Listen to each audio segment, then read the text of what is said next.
Olá, pessoal! Nesta quarta-feira começa mais um Gazeta Esportiva cheio de novidades para você aí de casa ficar muito bem informado. E comigo, Marina Buffon, temos aqui dois craques. Do meu lado, deixa eu correr rapidinho do meu lado direito, o nosso tetracampeão Paulo Sérgio. Boa noite, Paulo. Boa noite, tudo bem, mano? Tudo bem, e você? Meu convite. Gente, começou cedo hoje, hein? Meu convite. Não recebeu? Não recebi, meu convite de casamento não recebi, não. Tá ali na gaveta ali, É? da redação. Depois eu te Tô mostro. falando, acepção de pessoas, já começou ontem já. E do meu lado esquerdo, nosso setorista do Corinthians, fofoqueiro e mentiroso, Thiago Salazar. Boa noite, Salazar, Boa tudo noite, bem? gente.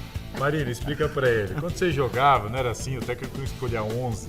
Não dá pra mais ou jogar menos todo isso. mundo, né, Marina? É verdade, Não. gente. Pra jogar Não, todo não, mundo. E não, quando você não. faz uma listinha de casamento, não dá pra convidar a empresa inteira, né? A Gazeta é muito grande, né, Mas Marina? É muito aqui é meu grande. craque, meu isso, meu aquilo, nós do casal, eu quero ver, filho. Nem o Olha Estevam aí. tem tanto ciúme assim, hein, Marina? Pois é. Olha, gente, além dessa resenha aqui, a gente vai mostrar pra vocês os jogos de ontem da Copinha, tem também as novidades do Palmeiras, nós teremos informações quentíssimas do Corinthians, é claro, o Salazar tá aqui na bancada. Ali tem uma bomba, hein? O Ih, Paulo já tá já ciente, hein? Segura aí que tem informação importante hoje. Eita, e você ainda vai conferir as últimas atualizações do São Paulo com o José Paes, que tá lá no CCT da Barra Funda. Ó, o Zé aí, passando os carros ali, junto no CCT da Barra Funda. E aí, também as mudanças no elenco do Santos para essa temporada de 2024. Mas antes disso tudo, você fica com essas dicas. Nós voltamos e vamos direto com a nossa enquete do dia. Rames Rodrigues vai deslanchar no São Paulo em 2024? Sim ou não? Entra lá no site do gazetesportiva.com, deixa o seu voto e você também pode acompanhar o nosso programa no youtube.com/Gazeta Esportiva. A gente sempre dá uma olhadinha nos comentários. Eu quero saber, Paulo, e aí, vai deslanchar ou não? De novo, Rames Rodrigues? Não curtiu a enquete? Não curti, não. Vai muretar, né? Vai muretar. Mas eu torço para que ele deslanche. É um jogador bom, mas muitos altos e baixos. Espero que pelo menos no Paulista deslanche. Vai deslanchar sim ou não? Sim, Sim? sim. Tô Eu- torcendo. Eu, sinceramente, o pessoal aqui até sabe, eu não gosto de enquete, que a gente tem que ficar prevendo o futuro, né? Principalmente numa situação dessa. O Rames Rodrigues, ele não mostrou nada, mostrou absolutamente nada pra gente. Então, ele não nos dá nenhuma confiança ou amostra ou qualquer sintoma de que ele vai deslanchar. Ele deu alguma esperança em alguém de que vai deslanchar? Ele fez algo pra gente acreditar que ele vai deslanchar? Não. A única esperança, eu acho que do São Paulino, principalmente, ou até do Paulo aqui, é por saber que é um grande jogador. Sim. Só que eu sempre costumo falar, é um grande jogador ou foi um grande jogador? O Paulo foi um grande jogador, hoje não joga nem ping-pong. Falou. Errei. Então, assim, Entra eu- lá no meu Insta lá esse final de semana, ganhei título os vídeos lá. de YouTube não valem. Ganhei o título lá na Alemanha, lá, vai, entra Então, lá. assim, brincadeiras à parte, o Rames para mim não fez nada que me dê essa crença de que ele vai deslanchar. Ele já não vem há muitos anos, ele não vem jogando tão bem. Para mim foi um grande jogador, não é mais. Para mim ele tem que se provar no São Paulo. Então, por enquanto, a resposta é não. Então, tá bom, dividida a nossa bancada aqui, você vota lá. Mas agora chegou a vez da Copinha por aqui. Ontem o São Paulo entrou em campo e viu o Novo Horizontino acabar com as esperanças do tricolor de avançar para as quartas de final. Vamos conferir como foi o jogo. Mais um gigante caiu na Copinha, desta vez o São Paulo, que começou bem e abriu o placar logo cedo com Lucas Loz após jogada ensaiada no escanteio 1-0 tricolor. O Novo Horizontino acordou cedo e empatou com Lucas Café, que aproveitou o vacilo na saída de bola do goleirão Leandro. A virada do Tigre veio ainda no primeiro tempo com o centroavante Cauê Canela, que aproveitou uma nova bagunça na defesa são paulina e fez 2-1 no Novo Horizontino. A dupla Café com Canela estava insana e Lucas Café fez o segundo dele e o terceiro da equipe do interior, 3-1 Novo Horizontino. Mais um gol do São Paulo veio com o Negruti, já no fim da partida. Mas foi isso. Novo Horizontino 3, São Paulo eliminado 2, placar final.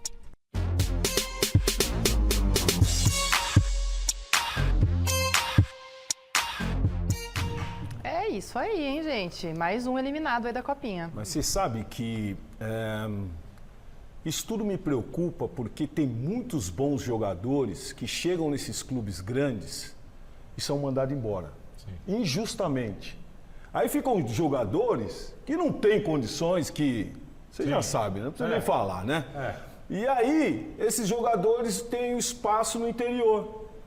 E aí começam a despontar, começam a mostrar que realmente tinha condições de jogar num clube grande de São Paulo. E nem sempre por causa do futebol perder esse espaço, sim, né, Paulo? Então, alerta aí já para todo mundo, porque os grandes estão saindo aí. Meu amigo, é o seguinte, hoje em dia muitos desses clubes pequenos já são SAF, já tem grandes investidores por trás. Muitos desses clubes hoje já têm um centro de treinamento muito melhor do que se tinha antigamente. O Mirassol, por exemplo, é um exemplo. Por exemplo, foi complicado, mas enfim. O próprio Novo Horizontino tem um belo centro de treinamento lá. O Novo Horizontino é outro exemplo. E Novo Horizonte?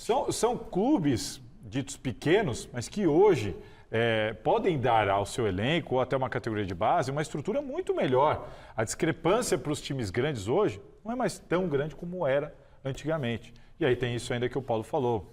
Muitas vezes no clube grande, algumas coisas não muito corretas acontecem, grandes jogadores perdem espaço. Sim. E a gente está vendo o resultado disso daí. Ó. Palmeiras eliminado, São Paulo eliminado, Grêmio, que era um dos favoritos, eliminado. E nós estamos vendo quantos times ditos pequenos chegando cada vez mais. Isso tudo é um alerta, né, mano? É um alerta. E além do Novo Horizontino, outros clubes garantiram na noite de ontem uma vaguinha nas quartas de final da Copinha. Roda o VT. O Timãozinho goleou de novo e a vítima da vez foi o CRB de Alagoas. E ó, o passeio começou logo no primeiro tempo com Léo Maná, anota aí, Igor, Pedrinho, Rian e um gol contra do zagueiro Wallace. Na segunda etapa, o Kaique fechou o placar 6-0 Corinthians. Os Filhos do Terrão enfrentam o América Mineiro nas quartas de final. O Coelho bateu o Ituano por 2-1. O Sanches aproveitou o gol aberto e o Igor Gabriel finalizou esse contra-ataque para pôr o América na frente. Zé Carlos de cabeça descontou para o Galo de Itu. Para fechar, o Atlético Paranaense e o Grêmio fizeram um jogaço de 8 gols. O tricolor gaúcho abriu 2-0 no primeiro tempo, mas levou a virada na metade final da partida e não teve forças não para se recuperar no placar. Resultado, Grêmio 3, Furacão 5. O Atlético enfrenta o Novo Horizontino por uma vaga na semifinal.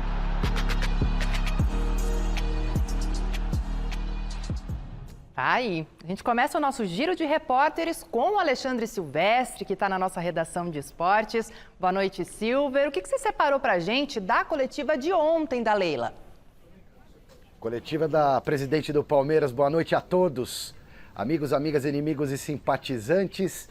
Leila Pereira, que falou, claro, do tal do patrocínio master do Palmeiras, que tem contrato vigente lá no Verdão com a Crefisa. São 81 milhões de reais por ano, mas esse valor pode bater a 120 milhões, pode chegar a 120 milhões com metas e bônus por conquistas, né? São premiações que a Crefisa paga ao Palmeiras de acordo com metas alcançadas. Eu diria que é uma espécie de bicho para o clube, digamos assim. E sobre esse tema, a Leila disse que vai abrir uma concorrência para que outras empresas possam mostrar a cara, apresentar ofertas ao Palmeiras. Aí caberá ao Conselho de Fiscalização do Palmeiras, o COF, Conselho de Orientação e Fiscalização do clube, aceitar ou não. E caberá também à Crefisa cobrir ou não uma proposta melhor do que a atual.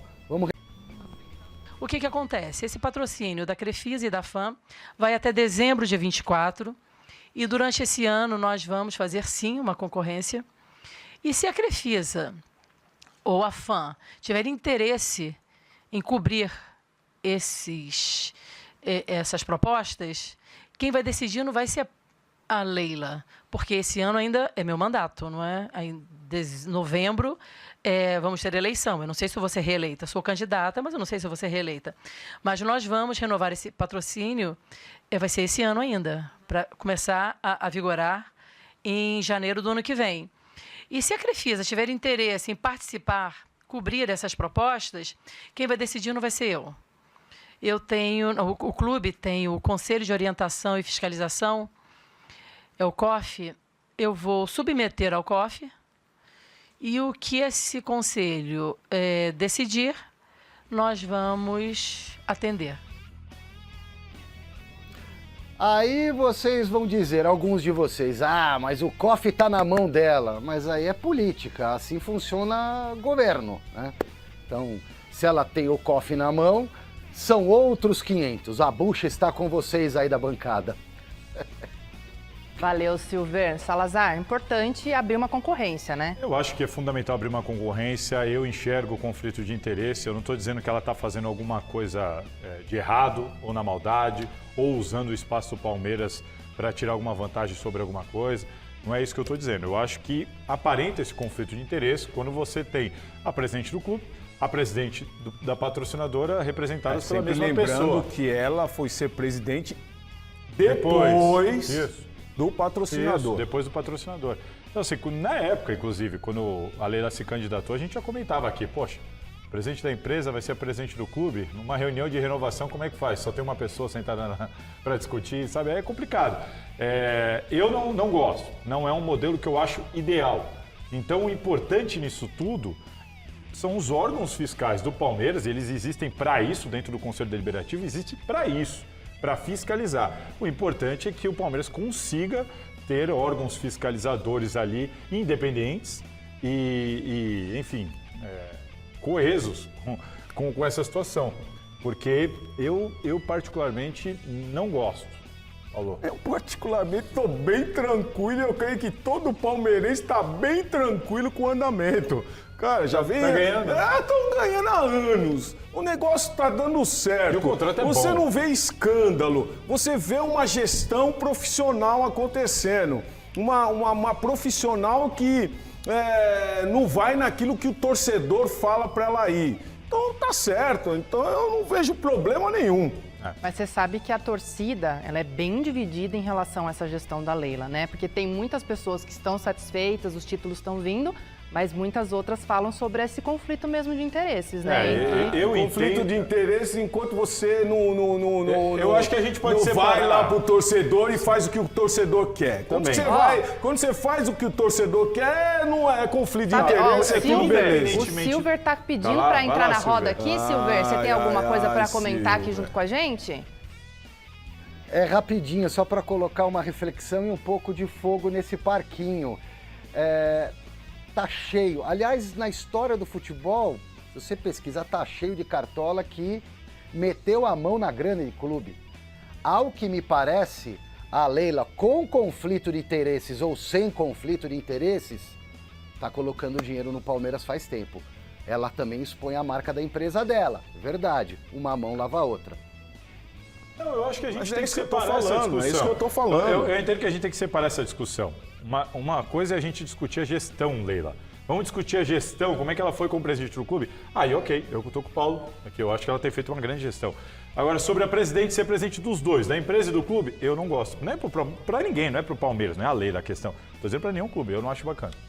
Perfeito. O debate é sempre saudável, Quantos né? milhões de torcedores palmeirenses tem? Tá tudo feliz.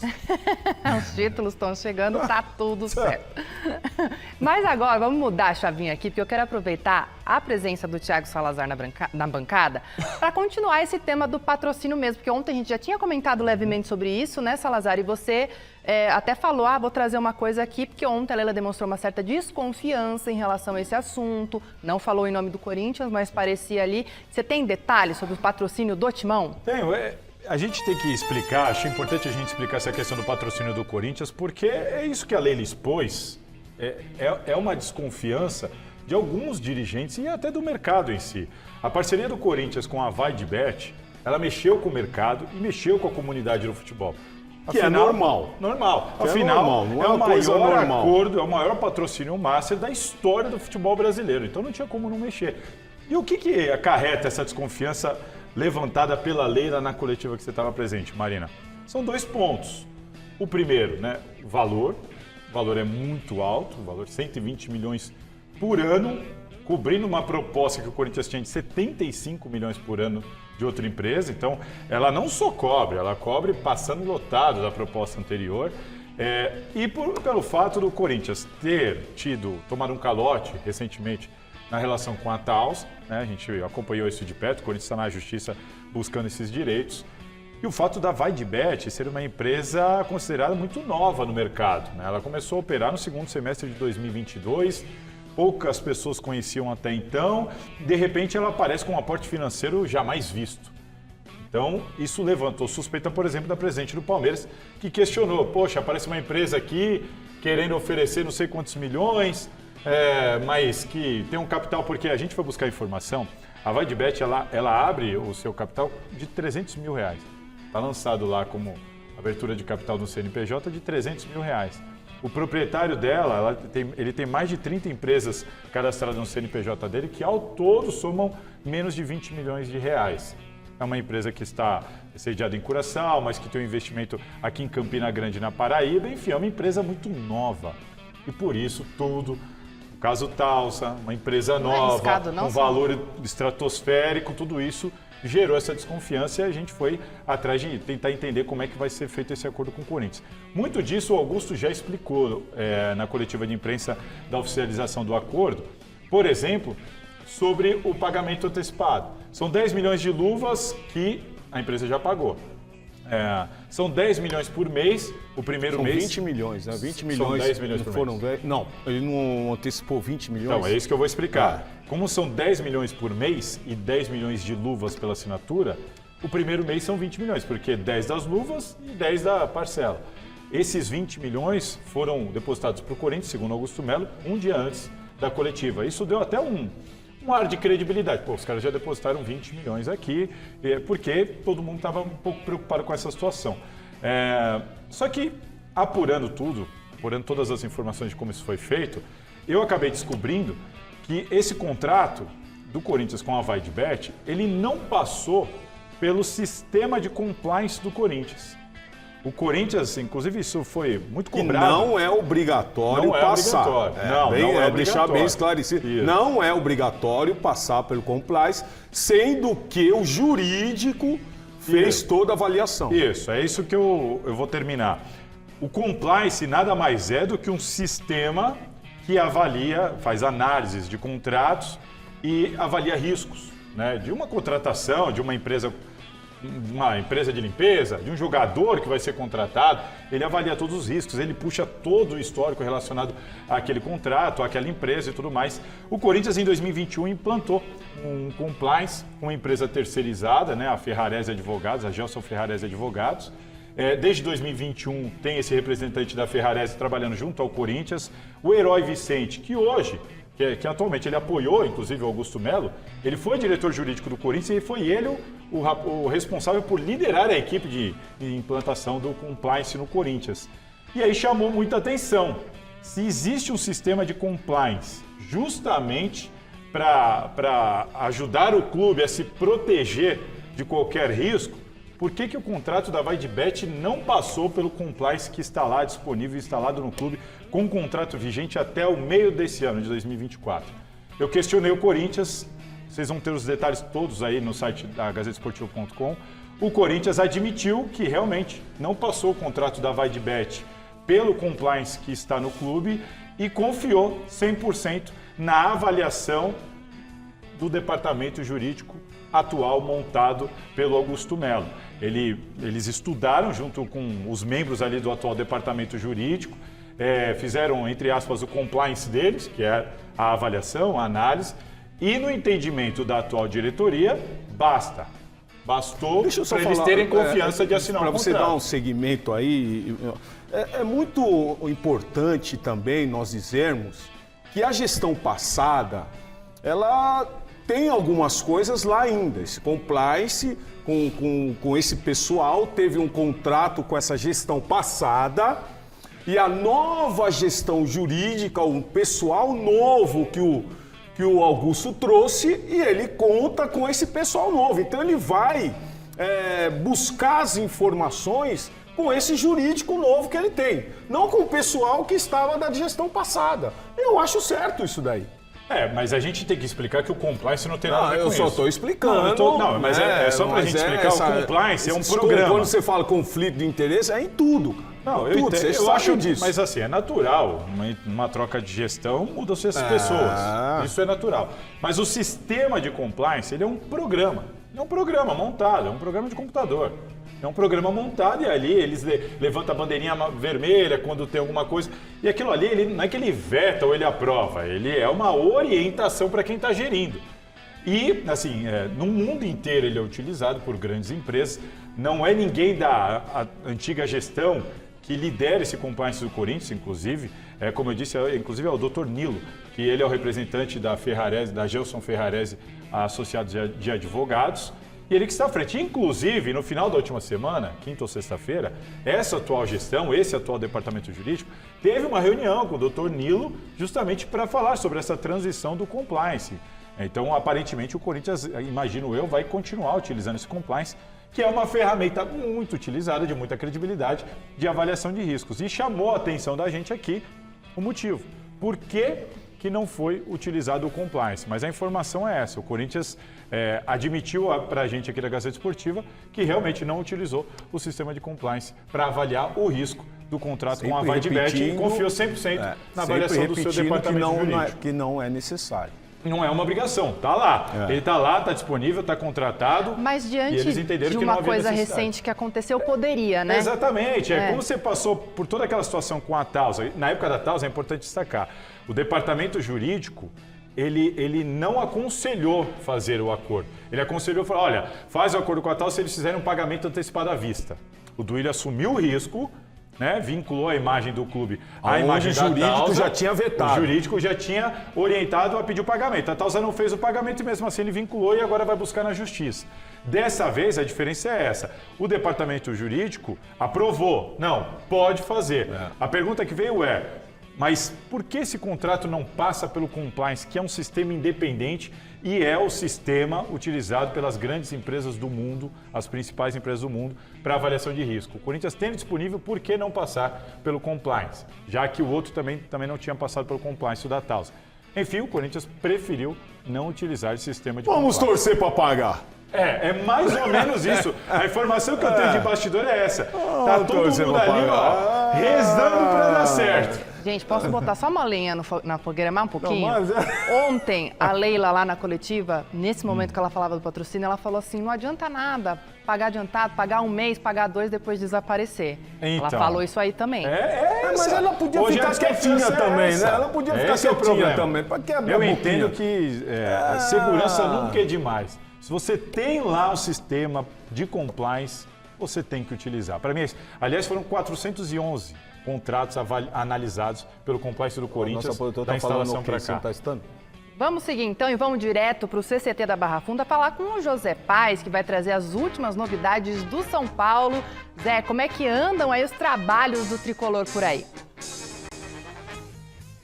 Fala, minha querida Marina Buffon, um beijo grande pra você, abraço aí pra todo mundo que vai acompanhando mais uma edição do glorioso Gazeta Esportiva. Estou aqui em frente a ele, o CCT da Barra Funda, número 2724, Avenida Marquês de São Vicente, São Paulo, ZO, Zona Oeste, Brasil. Márcio Arcângelo vai mostrar pra vocês aqui toda a situação de momento na Avenida Marquês de São Vicente, uma das mais importantes da cidade de São Paulo, uma das mais importantes aqui da minha área, da ZO, da Zona Oeste, tudo tranquilo.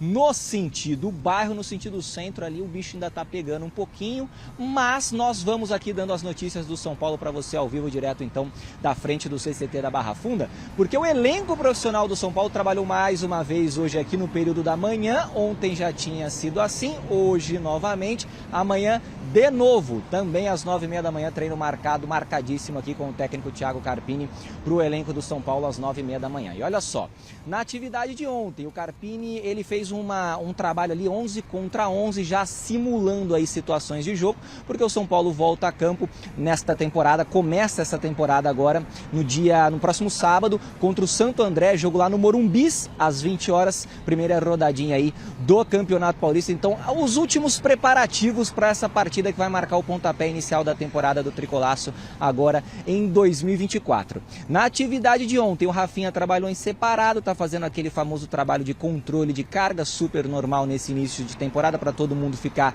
no mesmo nível. Não deve ser problema para a estreia contra o Santo André, repito, próximo sábado, lá no Morumbis. Mas eu queria falar com vocês hoje um pouquinho aqui de um cara que chegou nessa temporada, chegou agora em 2024 para o São Paulo, um dos reforços do Tricolor, que é o Luiz Gustavo. Aliás, nenhum dos reforços ainda foi apresentado, só o técnico Thiago Carpini. Ferreirinha, Eric e Luiz Gustavo ainda estão esperando, porque amanhã vai ter um evento importante aí do São Paulo com a New Balance para divulgar o novo material esportivo do São Paulo, para mostrar para todo mundo como é que vai ser a camisa. E aí sim, depois disso, nós teremos, quem sabe, as apresentações oficiais de Ferreirinha, Eric e também do Luiz Gustavo. O Luiz Gustavo está treinando muito bem, pelo que eu tenho recebido de informação, está surpreendendo positivamente. O próprio Paulo já tinha comentado aí que tinha informações interessantes em relação ao Luiz Gustavo, um jogador de 36 anos que suscitava muitas dúvidas, porque estava lá no Al Nassr da Arábia Saudita no ano passado, time do Cristiano Ronaldo, depois ficou um tempo sem jogar e chegou para o São Paulo nessa temporada. Um jogador que já tem 36 anos, já é muito rodado. Então tinha um pessoal aí com dúvidas em relação se ele poderia ser uma boa contratação para essa temporada, e vem treinando bem aqui. Inclusive, Marina e amigos que estão acompanhando aí o Gazeta Esportiva, pode ser que o Luiz Gustavo jogue como zagueiro, pode ser testado como zagueiro em algumas partidas do São Paulo nesse ano de 2024, assim como o Palmeiras fez com o Felipe Melo, como o Fernando Diniz está fazendo com o Felipe Melo também lá no Fluminense. Então o São Paulo há a possibilidade dele ser escalado no seu sistema defensivo da seguinte forma, que eu vou mostrar agora para vocês na tela, então, com Letícia Contier aí, um provável sistema defensivo do São Paulo, com o Rafael, o Rafinha, o Arboleda, o Luiz Gustavo, formando a dupla ali com o Arboleda, o Wellington na lateral esquerda, no meio o Pablo Maia e o Alisson.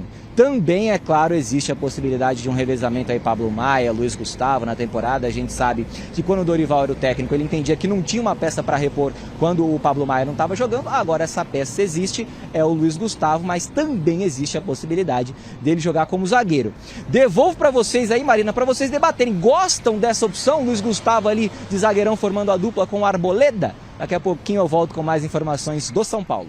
Obrigada, Zé. Eu gosto dessa formação. Ô, Zé, pode falar que quem desconfiava é esse aqui, ó.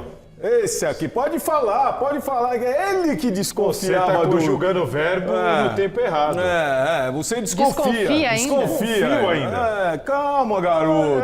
Tá escutando? Eu só vou falar uma coisa. Eu falei a mesma coisa do Rojas, eu acertei, do Rames eu acertei, e do Luiz Gustavo eu vou repetir. Quero ver para crer. Não é no treino, não. Eu confio na informação do Zé. Mas vamos ver em campo. É um jogador que, para mim, vai ter que se provar dentro de campo. Se ele for bem, vamos falar, olha, sabe o que eu vou falar se ele for bem? A mesma coisa que o Zé acabou de falar ali. Surpreendeu. Você viu que o Zé falou isso? Se ele for bem, você vai vir aqui e vai me dar um abraço. Porque ele ir bem é uma surpresa. Você vai vir aqui e vai me dar um abraço. José Paes usou esse termo. Surpreendeu. Ele vai te surpreender. É uma surpresa. E você vai me dar um abraço aqui e falar, você tinha razão. Sim. Eu quero ver. Eu vou falar, você tinha razão. Aí você vai ter que jogar e mostrar. Porque o cara, com a idade dele e com os jogos que ele não vinha fazendo, o período de inatividade dele é muito grande, e o período de atividade é num nível muito inferior ao futebol brasileiro, me traz desconfiança. Não sei que certeza é essa que você tem. Eu quero ver para crer. Salazar, a maioria dos jogadores que jogam na Europa, quando eles voltam pro Brasil... na Europa faz tempo. Ele estava na Turquia há um bom tempo aí. Ele estava lá na Arábia. Mas ele estava na Arábia, mas e depois não estava em lugar nenhum. Ele estava na Turquia. Deixa eu falar uma coisa para você. Um cara com a passagem do Luiz Gustavo. Um cara inteligente. Não, jogou muito. É um cara que trabalha. É um cara responsável. E é isso que precisa, esses times. Ainda você traz um jogador experiente para uma equipe como o São Paulo hoje. Um jogador que pode jogar na zaga. Um jogador que pode jogar ali como volante. Você lembra do Miranda quando voltou para São Paulo? Calma, garoto. Não, mesma coisa. Jogou muito, responsável, experiente, mas vai ter carreira, veio do futebol europeu. Teve problemas, porque já tinha passado o tempo Teve problemas dele. musculares, teve problema de lesão. Mas o Luiz está bem. Tô falando, se recuperou de uma lesão agora, eu tô falando pra você que ele tá bem. Joguei com ele, tá bem. Vamos ver. Eu quero essas ver no notícias, Zé. Obrigado, hein? Eu quero ver no campo e espero que ele nos surpreenda, como disse José Paes. Ele tá bem tranquilo. Eu falei com o Luiz Gustavo, ele tá bem tranquilo. Vocês viram que eles não responderam a pergunta do Zé, mas tudo bem, gente, ó. Vamos falar de Santos agora. Na zaga, né? Na zaga, Eu falei que eu vi ele jogando na zaga. Você já viu ele na zaga? Eu já vi, ele jogou na Turquia também, ali na posição. Como zagueiro, eu não vi. Como zagueiro. Então vamos esperar, vamos esperar o Carpini colocar ele como zagueiro, aí a gente fala se foi bem ou se foi mal. É isso então, gente. Vamos falar de Santos. Nessa temporada de 2024, o Santos está passando por uma reformulação no elenco para disputar 2 competições, o Paulistão e a Série B do Brasileiro. E foi em cima desse assunto que o Thiago Salazar preparou uma reportagem. Você confere agora quais foram as mudanças feitas pelo Marcelo Teixeira, presidente eleito. Olho na tela. O rebaixamento no Brasileirão levou o Santos ao fundo do poço. Pela primeira vez na história, o Peixe vai ter de jogar a Série B. Em meio à dor, a vergonha e a decepção, os santistas também almejam uma reação do tamanho do clube. Para isso, Marcelo Teixeira, de volta à presidência, agiu rápido e deu início a uma das maiores reformulações da história do Santos. Já foram 13 reforços contratados para a temporada 2024. Chegaram Giuliano, Otero, Casares, Gil, Jorge, Rainer, Aderlan, Diego Pituca, João Schmidt, Marcelinho, Guilherme, Pedrinho e William Bigode. Mas o que impressiona mesmo é o número de jogadores que foram embora ou que estão de malas prontas. O Peixe já formalizou a saída de 15 atletas. São eles: Luan Dias, Lucas Barbosa, Gabriel Inocêncio, Bruno Mezenga, Camacho, Lucas Braga, Júnior Caissara, João Lucas e Maxi Silveira. Alguns deram pelo menos algum lucro financeiro. Casos de John, Marcos Leonardo, Jean Lucas, Dodi e Soteldo. E ainda tem aqueles que estão vinculados ao Peixe, mas que a diretoria já avisou que não vão ficar e podem procurar outra camisa. Estamos falando de Vladimir, Mazotti, Breno, Derek, Dodô, Cadu, Pedrinho, Rodrigo Fernandes, Ed Carlos, Ivonei, Vinícius Balieiro, Lucas Lourenço, Lucas Lima e Steven Mendonça. Ufa! E é claro que o comando técnico também mudou. Fábio Carille retornou envolvido numa polêmica com o Nagasaki, seu ex-clube. Os japoneses estão querendo cobrar uma multa rescisória. E isso ainda pode virar um problemão para o Santos. Por hora, Carille vai tentando dar uma nova cara ao time para a estreia no Paulistão, que vai acontecer no sábado, dia 20, contra o Botafogo lá em Ribeirão Preto. No jogo treino contra o Oeste, Carille montou times A e B do Santos. O primeiro teve João Paulo, Aderlan, Gil, Joaquim e Felipe Jonathan, João Schmidt, Diego Pituca e Giuliano, Pedrinho, Júlio Furque e Guilherme. Depois Carille formou a equipe com João Paulo, Rainer, Messias, Luiz Felipe e Kevson, Vinícius Zanocelo, Nonato e Casares, Otero, William Bigode e Marcelinho. Olha, com tanta mudança e cofres vazios, é de se imaginar que não vai ser da noite para o dia que o Santos voltará a dar orgulho ao seu torcedor. O problema é convencer este torcedor tão machucado a ter ainda mais paciência depois de tudo que ele passou. Porque sabemos, vai precisar.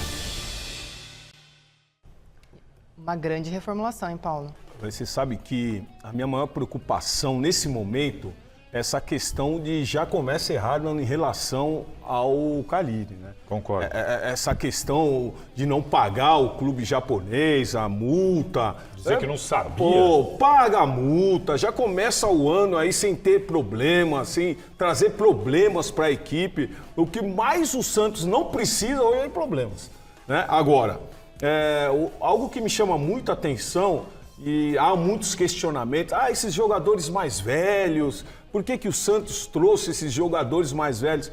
Mas, gente, jogar domingo a domingo tem um tempo de recuperação. 2 competições. 2 competições, então não é mais aquele, vou jogar toda hora, quarta, domingo. Não, então vai ter o tempo de recuperação. E eu creio que esse Santos aí precisava de um chacoalhão. O Marcelo precisava fazer, o Carille precisava mexer, trazer um Santos novo para o torcedor. E é lógico que a expectativa do torcedor é muito grande para que já nesse ano faça uma grande competição e suba para a primeira divisão. O grande problema dessa reforma, eu acho que ninguém questiona, precisava mesmo de uma reformulação. Sim. Concordo com o Paulo sobre o Fábio Carille, era um problema que o Santos não precisava ter agora. A minha questão dessas contratações não é nem relacionada à idade, é o momento da carreira desses jogadores. O Santos contratou muito jogador em declínio ou em má fase. Eles vão ter que se renovar na Série B. Eu tenho muitas desconfianças sobre alguns deles. Vamos aguardar. Você tá pessimista, hein? Ah, você é otimista com Casares e Otero. Calma, E Jorge? Você tá otimista com Casares, Otero, Jorge, William Bigode, todo mundo indo assim, ó. O gráfico deles está tudo assim, ó. Vou, espera, que eu quero ver. Então espera. Eu acho que não. Ó, e hoje 2 atletas foram apresentados, né? O Santos vem fazendo isso de 2 atletas, o Otero e o Marcelinho foram apresentados hoje, né? Então fica aí também a informação aos 2 aí. Bom, o Salazar já deu uma pitadinha do que ele acha. Eu já falei, tá todo mundo em declínio aí, Otero. Todo mundo não, mas a maioria. Muito bom, então, gente. Vamos fazer mais um contato com o Alexandre Silvestre. Silver, volta aqui com a gente. O Abel Ferreira mandou um recado, né, para a torcida alviverde depois da renovação do contrato dele até o fim de 2025, certo? Esse é outro que tinha que me abraçar. Ah, menos aí, Paulinho, menos. Ele mudou de ideia no meio desse processo. Ele mudou de ideia, mas agora é um fico oficial. Fica e fica até o final de 2025, inclusive vai comandar o Palmeiras, ao que tudo indica, naquele novo Mundial de Clubes que será na metade da temporada de 2025. Então o Abel ficou, mas quase foi embora, hein?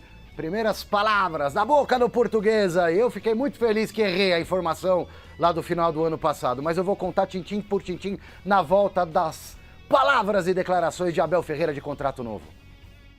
Olá família palmeirense, daqui é o Abel Ferreira, estou passando para dar mais uma novidade, que acho que todos nós estávamos à espera, o prolongamento do meu contrato até 2025.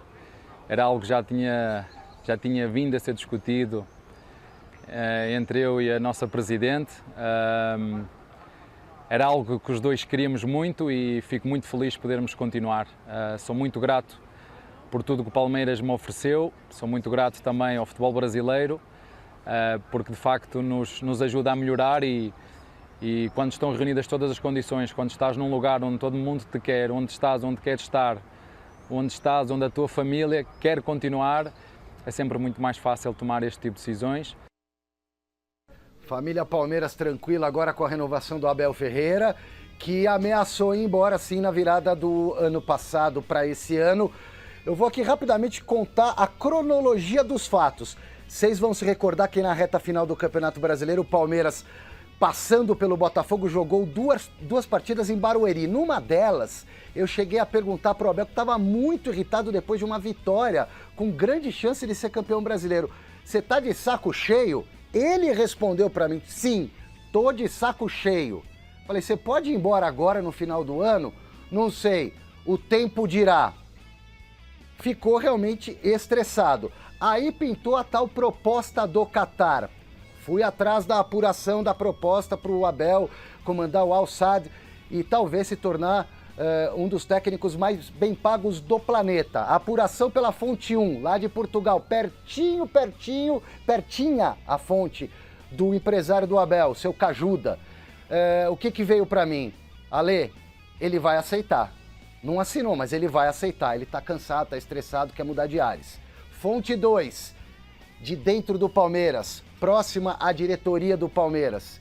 Silver, já estão até falando em novos nomes aqui, porque o homem está 99% fora. O que acontece na sequência? O Palmeiras é campeão brasileiro, o Palmeiras emite a nota dizendo que o Abel tinha contrato até o final de 2024, em nenhum momento que cumpriria o contrato.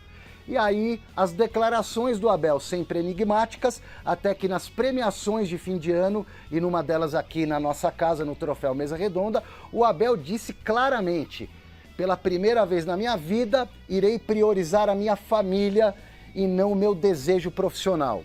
Ou seja, para mim, unindo os pontos, ficou muito claro que o Abel iria embora e mudou de ideia. Descansou, férias prolongadas, voltou campeão, renovou o contrato e vai até o final de 2025. É isso. Obrigada, Silvia. Nada me tira da cabeça, Paulo, que o título do Campeonato Brasileiro foi um dos fechamentos de falar, eu vou ficar. Fico. Então, Silvia, fonte 3. Eu falei para você que ele ia ficar. Então você foi para a fonte 1, para a fonte 2 e esqueceu da fonte 3. Eu falei, você viver no mundo árabe é muito difícil. Quando o Abel falou que ele ia priorizar a família dele, eu vivi no mundo árabe, eu joguei no Al-Arda, no Emirados Árabes. Você viver no mundo árabe é muito difícil, ainda mais para a família. Ainda mais para a família. Mas depende do país, Paulo. Não, ali a cultura é completamente diferente. Completamente diferente. Então, o jogador, ele tá lá no campo, ele tá jogando, ele tem aqueles momentos dele e tal, mas a família tá em casa. Mas eu tô te dizendo porque, por exemplo, ele iria pro Catar. Catar, por exemplo, e a Arábia Saudita, 2 países do mundo árabe, que eles não têm nada a ver um com o outro. Tudo bem, mas... é muito mais restrito e complicado, o outro é muito mais tranquilo, muito mais aberto. Não, mas a cultura é diferente, sabe? Quando você vive num lugar, é diferente do que ir a passeio. É completamente diferente. Então, eu já sabia, eu tinha a intuição que o Abel iria ficar. Ia ficar por algumas declarações também que eu senti que ele era grato ao Palmeiras por tudo que o Palmeiras proporcionou para ele. Então fez. Olha, sim. Eu creio que ele está bem, ele tem que ficar até 2025, tem muita coisa ainda para acontecer aí. O nome dele já foi colocado na CBF como treinador. Então tem muita coisa ainda para acontecer e eu creio que ele também já está pensando aí em CBF. Assim, de tudo que eu acompanhei de fora, acompanhando as informações do Silvestre e tudo mais, a impressão que passou, e eu bati um longo papo aqui no Troféu Mesa Redonda, eu bati um papo com o Abel e com a esposa dele, a gente até fez um lanche junto, ficamos batendo papo ali. A impressão que dava era justamente essa, que ele tá de saco cheio, assim, estava cansado, pensando em novos ares mesmo. Eu tenho a impressão até que ele não tinha decidido. E o Fico me parece mais uma mudança de ideia, né? Me deu essa impressão de que, olha, ele realmente estava disposto a sair e mudou de ideia. Agora, renovar o contrato não quer dizer que ele vai ficar até o final. Salazar, eu sempre falei aqui que o Abel é um personagem, cara. Ele é um personagem, ele curte, ele sabe, na hora certa ele chama a atenção para ele, para tirar dos jogadores. É um cara que faz isso muito bem. É inteligente. Tem hora que a pressão vem para ele e não vai para os jogadores. Exato. E esse personagem é o que nós estamos vendo e aí vai ficar até 2025. Não sei se vai ficar, renovou até 2025. Ninguém quer dizer que vai ficar até 2025. Vamos voltar a falar de Corinthians, então? Vamos, Salazar. Hoje teve jogo treino lá no CT Joaquim Grava contra o São Caetano e o Timão levou a melhor por 4-0. Então eu aproveito para perguntar para você, Salazar, é claro, né? O que você achou desse último teste antes da estreia do Paulistão? Eu acho muito importante. Só uma coisinha. Ô, Zé Paz, não tem timãozinho. É timão. Ô, Zé, explica aqui, o Paulo tá bravo com o Zé, porque o Zé narrou o off ali da Copinha São Paulo e falou Timãozinho, o apelido do time da base, ele tá bravo com você aqui. Fica tranquilo que não é diminuição de nada, é só pra distinguir o Timão do Timãozinho, entendeu? Não, deixa Timão. Meu amigo, Marina, vamos lá, o Corinthians fez, foram 3 tempos, né? 2 de 35 minutos, 1 de 40 minutos contra o São Caetano, no CT Joaquim Grava. O Corinthians venceu por 4-0, o primeiro gol contra, segundo gol do Bidu, terceiro gol do Rojas e o quarto do Wesley. Importante destacar uma coisa, o Bidu, que a princípio pode ser emprestado, faz muito parte dos planos, no dia que a gente foi assistir o treino aberto, a gente viu ele, o Mano colocou ele para jogar no time B, mas colocou ele de meia esquerda lá, colocou ele de lateral. E hoje o Yuri Medeiros do site Gazeta Esportiva trouxe a informação de que hoje ele jogou de novo no time B, mas jogou de ponta esquerda. Jogou de ponta. Então talvez com a chegada do Palácios e do Hugo, se o Bidu não for emprestado, pelo jeito o Mano tá vendo um novo lugar pro Bidu. Eu gosto desse jogador. Quer ver a escalação? Vê o que você acha. O Corinthians ainda não utilizou o Gustavo Henrique, ainda não conseguiu utilizar alguns de seus reforços, alguns chegando agora, o Félix Torres jogou no time B, enfim. Mas ele manteve o time com Cássio, Fagner, Veríssimo, Caetano e Hugo. Ranielli, Maicon, Matheus Araújo, Rodrigo Garro, Romero e Yuri Alberto. Fez mexidas ali, depois entrou o Rojas, entrou o Fausto Vera, enfim, mexeu no time, depois colocou as reservas para jogar. Me parece, Paulo, que é um time que pode até iniciar o Campeonato Paulista. A gente está vendo agora aí a arte do time do Corinthians, que iniciou os 2 jogos treinos, não só o de ontem, iniciou os 2, esse mesmo time aí, repetindo, Cássio, Fagner, Veríssimo, Caetano e Hugo, Maicon, Ranielli, Garro, Matheus Araújo, Romero e Yuri Alberto. Me parece, Paulo, que pela falta de tempo e a dificuldade de conseguir os reforços que a diretoria está buscando, a gente já sabe que os reforços vão chegar no meio do campeonato, alguns deles. E outros acabaram de chegar. Me parece que esse é o time que vai começar o Paulistão. E para começo de campeonato pode até servir. Agora, para brigar por alguma coisa, esse time não serve, né, Paulo? Não. Do meio para trás, dá para você balançar ali. Tira um, tira outro jogar direito, ali, dá dá pra para jogar jogar. direito. Agora, o ataque ali, só os dois, não dá. Por uma temporada, não dá. Precisa de reforços. O Corinthians precisa de jogadores de peso. O Yuri Alberto precisa sentir um peso ali, um cara que... Você acha que o Pedro Raul é esse cara? Não acho. Eu também acho que não. Não acho. Né? Pensaram em Gabigol, tentaram Borré e de repente Pedro Raul? O Borré hoje, inclusive eu conversando com o pessoal do Werder Bremen hoje, falou que o pessoal do Werder Bremen não quer liberar o jogador porque não tem outra opção. Não tem outra opção. Então, enquanto não tem outra opção, o Inter anunciou o Borré oficialmente, camisa, contrato. Eu liguei hoje, Isso, o pessoal eu já falou que não vai liberar o Borré. Só se tiver uma outra opção de um outro jogador, até porque a equipe do Werder Bremen não está bem. Ao anúncio do Internacional. Informação importante trazida aqui pelo Paulo, que é muito influente lá na Alemanha até hoje. Jogou um pouquinho de bola lá, né, Paulo? Então, assim, pouquinho. É uma informação importante que me espanta demais, gente. Se isso se confirmar, é um amadorismo sem precedentes. Sim. O Inter anunciou ele oficialmente. O cara vestiu a camisa do clube, tirou foto assinando o contrato. E o diretor do Werder Bremen, ele confirmou as informações que você trouxe agora. Confirmou, ele teve uma reunião hoje e não tem opção para esse jogador. Agora, caso tiver uma opção... Aí vão tentar conversar, mas por enquanto, não. E assim, pensando no lado do Corinthians, a impressão que eu fico é exatamente a do Paulo. Você precisa contratar. Eu já acho que é um problema que esses jogadores vão chegar com o campeonato em andamento. Sinceramente, se isso acontecer, muito provavelmente o Paulistão, esquece. Não dá pra ficar pensando aqui almejando título e tal. Se você tá montando o time, chegando jogador de longe, alguns deles estrangeiros, tem adaptação, tem a questão física e tudo mais. Agora, o que não dá é você tentar o Gabigol, tentar o Borré e apresentar o Pedro Raul. Aí, né, Paulo? Aí é duro. Vamos no último contato lá com o José Paes, no CCT da Barra Funda. Zé, conta pra gente aqui, tem um jogador de saída do Tricolor Paulista? Mostra pra gente os detalhes, né, dessa situação, por favor. Tem sim, minha querida Marine. Hoje o Paulo tá com tudo, hein? Meu Deus, o homem tá atiça. Calma, Paulo. Respira. Tá tranquilo. Vamos falar do São Paulo para você ficar um pouquinho mais calmo agora, Paulo. Olha só. Thales Costa, cria de Cotia, 21 anos, foi vendido lá para o futebol da Ucrânia, para o Polícia. Lá da Ucrânia, uma transferência que agradou muito o jogador, porque este clube aí ucraniano tem a possibilidade de jogar a próxima Liga dos Campeões da Europa. Thales Costa não vinha sendo aproveitado pelo técnico Dorival Júnior, agora chegou o Thiago Carpini, a diretoria sentou, conversou, então ficou-se decidido que o Thales Costa não vai permanecer aqui no São Paulo nesta temporada de 2024, foi vendido.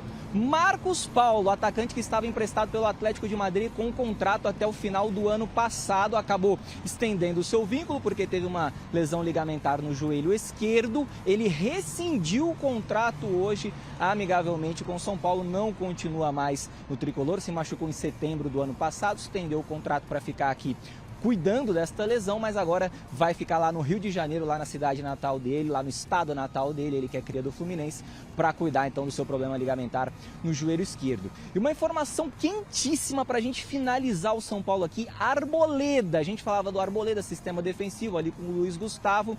O Arboleda teria sido aí sondado pelo Al Nassr, o time lá do Cristiano Ronaldo na Arábia Saudita. Vocês falavam aí sobre o mundo árabe.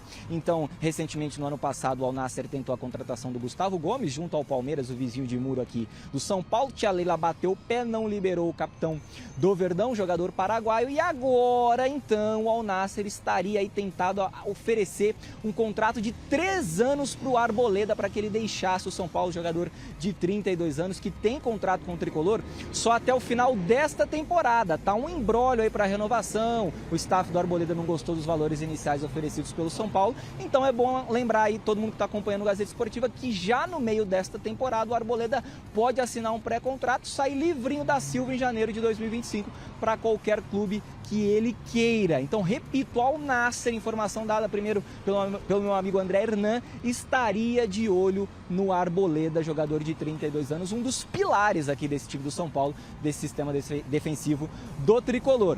Devolvo para vocês aí, para vocês poderem comentar tudinho isso com amor no coração. Marina, Paulo, Salazar, beijo. Beijo, Zé. O homem tá ressentido aqui. Que isso, Zezinho.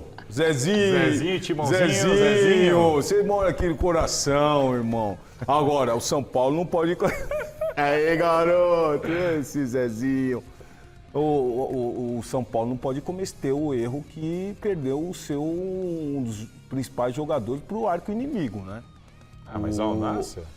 Agora, o Arboleda é um jogador importante na defesa. Perdeu o Beraldo, né, Paulo? Perder Beraldo e Arboleda no mesmo ano, não tem que fazer de tudo para manter esse jogador lá.